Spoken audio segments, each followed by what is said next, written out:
There are a number of different kinds of helicopters being flown today. Some are designed with two rotors, which turn in opposite directions.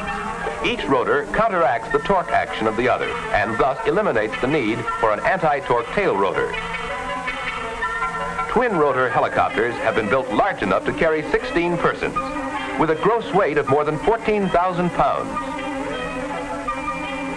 The jet helicopter, powered by tiny jet engines on the tips of the rotor blades, works much like a fireworks pinwheel.